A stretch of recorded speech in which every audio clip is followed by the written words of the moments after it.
और जो हमें लोकतंत्र में अधिकार मिले हैं, उन अधिकारों के तहत हम लोग आगे बढ़ रहे हैं।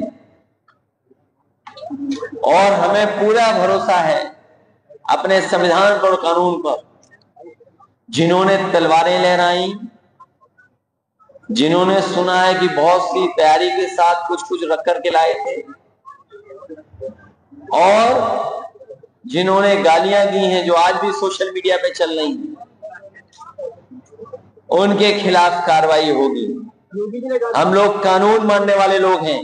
बीजेपी कानून मानने वाली नहीं है। बीजेपी अधिकारों को छीनने वाली है, संविधान पे चलने वाली नहीं है।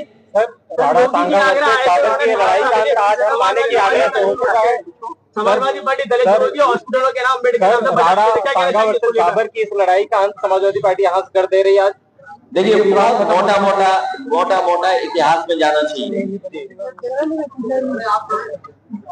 राजपाट आए चले गए, कभी किसी का राज था, मुगलों ने राज कर लिया, फिर मुगलों का राज चला गया, अंग्रेजों ने राज कर लिया, फिर हम सब हिंदुस्तानी मिलकर के अंग्रेजों को हटा दिया, अब फिर हम सब लोगों को मिलकर के भारतीय जनता पार्टी को। सर, योगी जी आगरा आंदोलन के द्वारा बताया गया कि अम्बेडकर हॉस्पिटल के नाम बदल दिया गया था, वो दलित की राजनीति कर रहे, क्या कहेंगे इसके ऊपर? पहले तो एक बात दिमाग में आप डाल लो, योगी जी को कुछ नहीं आता है। आपको याद है उन्होंने सदन में कहा था 46 में 56, याद है आपको? 46 में 56। वो जीरो को जानते ही नहीं, जीरो क्या होता है। वो अंडा और जीरो को जानते ही नहीं। और अगर संविधान को जाना होता तो क्या वो डंडे की बात करते? क्या वो डंडे की बात करेंगे? क्या विधानसभा में ये जाएगा ठोक दो, और ठोक दो का असर क्या हुआ? आपको याद होगा, एक वाल्मीकि नौजवान थाने में मार दिया गया था पीट पीट करके।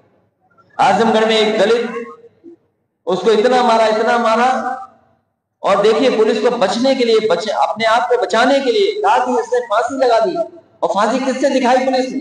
नारे से और पत्ती रस्सी से। अभी एक उपाध्याय, गरीब ब्राह्मण, बस्ती में पीट पीट करके मार दिया गया थाने। तो ये ठोको नीति का असर नहीं है। सच्चाई ये है कि दिल्ली और लखनऊ की लड़ाई में भोले भाले लोग तलवारें लेकर के निकले। अखिलेश मुर्शिदाबाद लगातार जल रहा है, कानून से नहीं चलेगा, संविधान से चलेगा। केंद्र में आप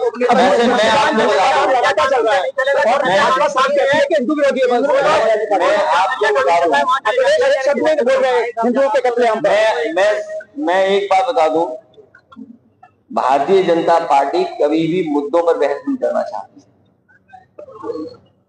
ये जो महंगाई है इससे बात नहीं करेगी, जो किसान की आय दोगुनी की बात है इस पर बात नहीं करेगी, आपके अपने आगरा की जो समस्या का समाधान जो बात नहीं करेगी। आप में से कोई ऐसा नहीं होगा जो जाम में नहीं फंसता हो। और ये स्मार्ट सिटी है। मेट्रो अगर हम लोगों ने न दी होती तो मेट्रो का काम भी अभी नहीं पूरा कर पा रहे। इन भाजपाइयों को तो इसमें भी लड़ना चाहिए, टाटा के खिलाफ काम करना चाहिए। ताज का नाम इस्तेमाल कैसे कर रहा है टाटा ग्रुप? सर, योगी जी ने कहा ये धरना क्यों नहीं दे रहे हैं? मुर्शिदाबाद मैं आपसे जानना चाहता हूं कि कभी आपने सोचा टाटा जैसा इतना प्रतिष्ठित ग्रुप सर इतने बड़े पैमाने पर लाखों लोगों को नौकरी रोजगार देता है, हमारी देश की अर्थव्यवस्था को बहुत मजबूत बनाता है। भाजपाइयों को तो जाकर के वहां भी विरोध करना चाहिए। सर,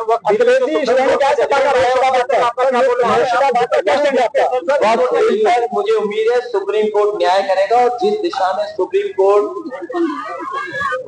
बता रहा है और जो चर्चाएं में बात आ रही है, सरकार मनमानी कर रही है, ये मन विधान से चलने वाले लोग हैं, संविधान से चलने वाले लोग नहीं है। योगी जी ने कहा शरिया कानून यार बहुत हो गया।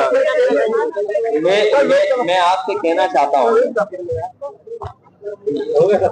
ये जो ग्राफ है, ये ग्राफ को जरा ध्यान से पढ़ लो, देखो आपको सब समझ में आएगा। सर, एक सवाल, अगर ये नहीं समझ में आ रहा हो तो फिर मैं और क्या चर्चा करूँ?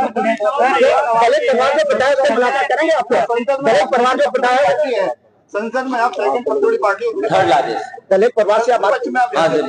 विपक्ष में रहे आप, तो कांग्रेस इस मुद्दे पर आपका साथ नहीं दे रही है, इसमें आप क्या कहेंगे? सदन में तो साथ दिया होगा। अखिलेश जी दलित परिवार आंदोलन में पता है, उस पर हम मुलाकात करेंगे। नहीं साथ दिया। ये लड़ाई बड़ी है, ये लड़ाई बड़ी है और इस पे पूरा साथ मिला है इंडिया गठबंधन का, सभी दलों का साथ मिला है। दलित परिवार से मिलेंगे जो पता है अखिलेश जी। देखिए मुख्यमंत्री कौन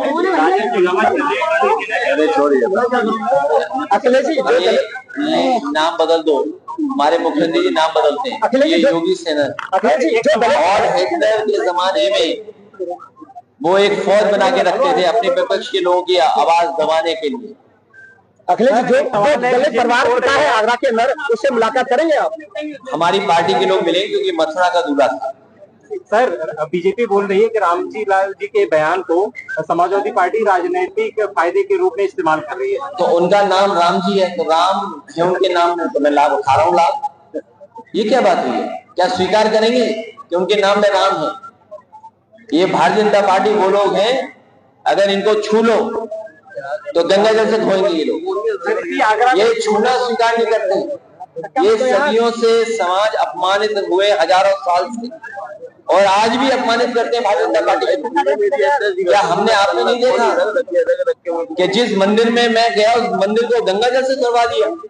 आपके आवाज को भी धोया गया था। तो आप भारतीय जनता पार्टी को समझ लीजिए, ये वर्चस्ववादी प्रभुत्ववादी लोग हैं, ये कभी भी स्वीकार नहीं कर सकते हैं। ये सदियों पुरानी रूढ़िवादी व्यवस्था को लागू करना चाहते हैं।